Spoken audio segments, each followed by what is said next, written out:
we have an update of some sorts in the Meg Thee Stallion Tory Lanez case. And, there's been a lot of posturing on either side in this case. This turns back to in the year 2020 when there was an alleged altercation where Meg Thee Stallion is accusing Tory Lanez of shooting her in the feet or in the foot. And then Tory Lanez has since denied all this, and they've been gone into like a legal battle. There was originally a tweet that none other than DJ Academics posted and then deleted, saying that Tory Lanez trial just adjourned until April, with Tory's lawyer telling the court they've completed DNA results from the prosecution, which is very pleasing to his client, and basically says that it's inconclusive in finding Tory's DNA on the gun or the magazine. That's like one side of how, like, Tory Lanez's defense is talking about these things. Meanwhile, the LA County District Attorney's Office sounded confident in their case, saying, quote, although we are legally prohibited from commenting on the evidence and will continue to abide by the obligation, our office is under an ethical duty to only proceed on charges which we believe we can prove beyond a reasonable doubt and which have already been upheld by a judge after presentation of evidence at the preliminary hearing. We believe the evidence substantially supports the charges and allegations, and the evidence will be borne out in court. So there's a lot of tough talk coming from both sides here as well. It's not like the district attorney's office, who is acting on behalf of Meg Thee Stallion in this case, is saying, oh no, the DNA evidence looks like they got us. Apparently they have enough evidence that they feel will be able to prove beyond a reasonable doubt that Tory Lanez shot Meg Thee Stallion in the foot, at least what they feel that they can prove. We will see how that goes through, because this has definitely been a really interesting case. Yeah, Daystar Peterson's fucked. It's seeming like it. Yeah. And then also in the legal corner, we have Megan Thee Stallion suing her label again over the definition of an album. And this is something that I think is going to be a precursor to our State of 2022 music conversation. Because we did this a little bit when Audioface began, and we just kind of said, screw it, we're going to review projects, whatever we do. This week we're going to be reviewing an EP in addition to reviewing albums, so like you'll see how that goes. But the definition of an album versus a mixtape, and how certain artists, certain fans want to be judged differently based on how that works, has been a really interesting topic as of late. And one how that is also played out is how labels will start to label what is an album versus what is a mixtape when it comes to the obligation of an artist to complete a certain number of albums in their contract. So you sign with a label oftentimes early on in your career, and it's like the label's like, okay, bet, give us 4 albums, and then your contract's over, in addition to other things you have to abide by.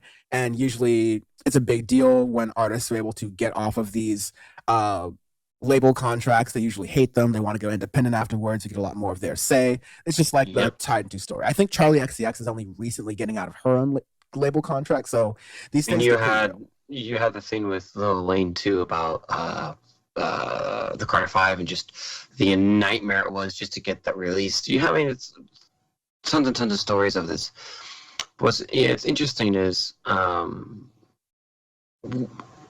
they are saying, her label 1501 Certified Entertainment is saying that they refuse her to allow to fulfill the terms of her contract, declaring that her last full length Something for the Hotties doesn't qualify as an album. The thing that's with that is, her Something for the Hotties came out in October, late October of last year. And then Good News came out in 2020. They're both about the same length. They're, 45, 50 minutes close to, and they have plenty of tracks. So I don't know what they mean by that. Like, it's insane that something for that's long, because you have, Sugar, which came out in 2020, which was probably only, 20 minutes. Like, that's a drop. It's like 30 minutes. That's a drop. Yeah, it's like 30. Like, that's a drop, right? But those other ones, like, those are, 45, 50 minutes. Like, those are, Radiohead releases, LP 10. That's what's, 45, 50 minutes is what you're going to get. We're going to call it an LP, right? It's just, that's stupid that it doesn't count. But, labels would try to, manage a way to fuck something.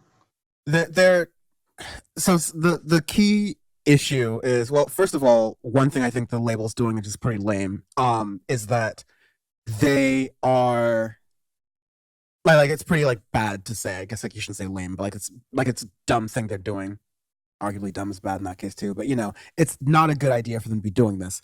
Is they are arguing that because something for the hotties is some singles, some B-sides, um, and it's like basically they're describing it as loose singles and B-sides, unlike a mixtape where she would be like rapping over other artists' beats. So like that's a weird definition. And like, okay, where What the mixtape has to be hell? you're rapping over other artists, which like happens in mixtapes for sure. Definitely, it's harder to happen in Uh, albums, but ultimately, like you have artists get like you have samples in mixtapes, you have samples in albums. I think that's a very arbitrary definition. More on that in the music conversation, but I think yeah, you have that right. Both albums are about the same amount of length. Both of them are original works or like original-ish works from Megan the Stallion, and she's rapping over them. Like I get really kind of touchy when a label tries to arbitrarily put a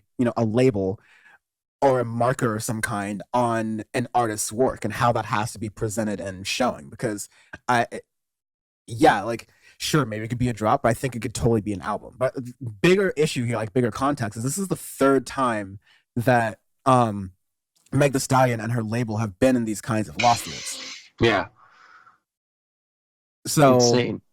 yeah, so an attorney for 1501 denies the allegations, claiming to Billboard that quote the label told her from the very beginning that this is not going to count towards your album count. She can't just deliver us an album that we did not approve of and then claim it satisfies her recording contract.